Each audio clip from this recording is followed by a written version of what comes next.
आजमगढ़ में किडनी मरीजों को जल्द मिलेगा हाई लेवल चिकित्सा सुविधा। टेंडर पाम हॉस्पिटल ने आजमगढ़ में स्वास्थ्य शिविर और CME का आयोजन किया, जिसमें कई वरिष्ठ डॉक्टरों ने भाग लिया।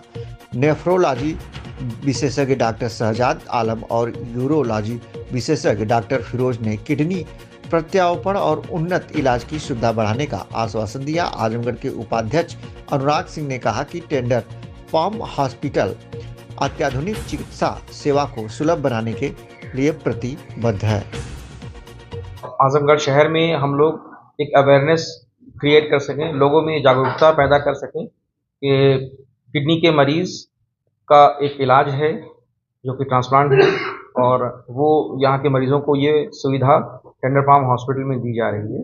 तो उसी अवेयरनेस के लिए ही हम लोग यहाँ आए हैं, उसी जागरूकता को लोगों तक पहुँचाने के लिए ही आप लोगों का साथ चाहिए। क्या मीडिया जो है बहुत बड़ा रोल प्ले करती है हर इसमें जागरूकता में, ख़ास तौर से। तो आप लोगों के माध्यम से हम ये यहाँ के जनताओं को बताना चाहते हैं, आजमगढ़ की जनता को, कि एक किडनी के मरीज़ों को जो भी सुविधा है, चाहे वो डायलिसिस की हो या सबसे इम्पोर्टेंट जो है ट्रांसप्लांट के लिए, तो वो हम सारे मरीज़ों को आपके माध्यम से पहुँचाना चाहते हैं। ब्लड टेस्ट जब कराया जाता है तो उनका क्रिएटिनिन नॉर्मल रेंज में होता है, यानी कि 1 से लेस देन या 1 या 1.12 इस तरह से होता है। तो जैसे आप पहले सुनते होंगे कि जब ब्लड किसी को खून देना होता था तो लोग जल्दी तैयार नहीं होते थे। आज के टाइम में अवेयरनेस थोड़ी बढ़ी है, तो अब लोग आसानी से ब्लड डोनेट करते हैं। पहले क्या होता था कि सरकारी अस्पताल में अगर किसी का मरीज़ भर्ती है और उसके देखने वाले अगर 50 खड़े हैं और लोग वहाँ से जा नहीं रहे हैं, सिर्फ एक ही बात कहनी होती थी कि आप ब्लड डोनेट करना है, इनको 2 यूनिट ब्लड चाहिए। देखिए उसमें से 50 में से 40 चले जाएंगे या 45 चले जाएंगे, सिर्फ 5 ही बचेंगे, क्योंकि वो डरते थे कि ब्लड डोनेट करेंगे तो हम बीमार हो जाएंगे। यही कंडीशन आज की डेट में मैं कहूँगा किडनी डोनेशन के मामले में भी है। तो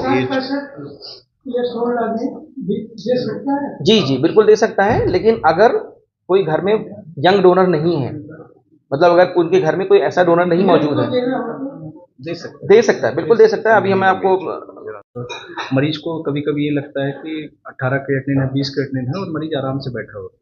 बट इसमें सबसे पहले ये समझना है कि अगर आपका गुर्दे का डॉक्टर डायलिसिस बोल रहा है तो डायलिसिस लेना है आपको, क्योंकि डायलिसिस ना लेने पे तुरंत जान नहीं जाएगी, बट शरीर धीमे धीमे कमजोर होता जाएगा।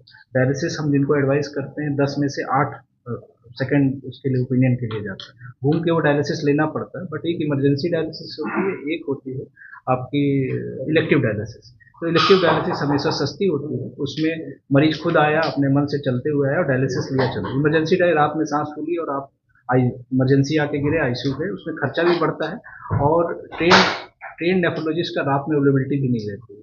तो पहला तो अगर डायलिसिस की जरूरत है तो डायलिसिस टाइम से लेना है, और डायलिसिस ही इलाज है जब तक आप ट्रांसप्लांट नहीं करा पा रहे। सेकेंड चीज़, जैसा फिरोज सर ने बताया कि ट्रांसप्लांट हमारे यहाँ अच्छे से हो रहा है। सेकेंड चीज़ वाजिब दरों में हो रहा है।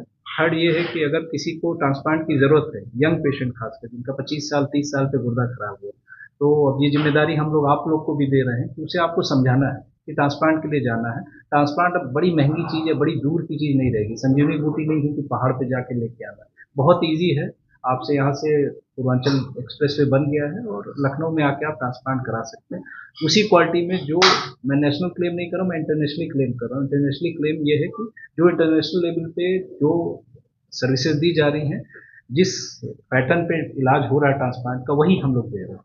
सेम चीज़ हम लोग दे रहे हैं, और ट्रांसप्लांट के लिए आगे बढ़ना है। कोई भी आपके जानने में हो या आप मीडिया के माध्यम से जो भी आपको यंग पेशेंट खासकर मिले जिसके भी पूरी जीवन बचे, तो गुर्दे का मरीज मरना नहीं चाहिए। सिंपल सी बात है कि किडनी कभी लाइफ थ्रेटनिंग नहीं होती अगर सही टाइम पे इलाज लिया जाए। तो किडनी की कोई बीमारी लाइफ थ्रेटनिंग नहीं है। आप ट्रांसप्लांट के लिए बढ़िए, ये जरूरी नहीं हमारे सेंटर पे कराइए, ये भी मैं बोल दे रहा हूँ। अगर वैसे नहीं है और कम में तो किसी गवर्नमेंट सेंटर में जाए, बट ट्रांसप्लांट के लिए प्रमोट करें। सर समझना होगा कि जिनका गुर्दा सिकुड़ चुका है, दोनों गुर्दा, वो अब नहीं रिकवर होता है। तो कभी कभी एक एक्यूट किडनी इंजरी होती है, हमारे पास 25 क्रेटनिन वाले मरीज आते हैं, 1 क्रेटनिन पर चले जाते हैं। इन्हीं मरीजों का क्लेम करते हैं आयुर्वेद या यूनान या ये जो ये है। तो एक एक्यूट किडनी इंजरी होती है जिसमें गुर्दा ठीक है, बैठ गया है, उठ गया, ये एक अलग हो गया, ठीक है। तो उन्हीं मरीजों को सामने शो किया जाता है कि इनका क्रेटनिन देखिए ये था, सही हो गया, हमने सही कर दिया। आप सही नहीं करते, गुर्दा लड़के खुद वापस आता है एक्यूट किडनी इंजरी। तो उसमें जो आप बता रहे हैं वो स्पेंड करके अपने आप को बगड़ता है। 140 ml GFR हमारे शरीर में होता है, हमारा 100 नहीं रहता, हमारा 40% रिजर्व होता है। जब भी गुर्दे पे असर आता है तो ये 40% हम खोते हैं, बट कागज पे क्रेटनिन उतना ही रहता है, ठीक है। अब हम आते हैं जो डोनर देता है गुर्दा, डोनर का हेल्दी गुर्दा लिया जाता है। तो गुर्दा आपसे जब दूसरे में जाता है, तो जैसे आपका एक हाथ काट दिया जाए, एक ही हाथ से आप काम करें, तो यहाँ की मसल्स वो बर्दाश्त कर सकते हैं। तो पहले एज थी 65 साल की एज पहले थी सर, पहले का जो वर्क था उसमें। अब जो नया डेटा है, एज के कोई बात नहीं है, अगर दोनों किडनी अच्छी काम कर रही है और वो फिजिकली फिट है पेशेंट, हो सकता है वो 70 साल का आदमी किसी 40 साल वाले से ज्यादा फिट, ऐसा हमने देखा है।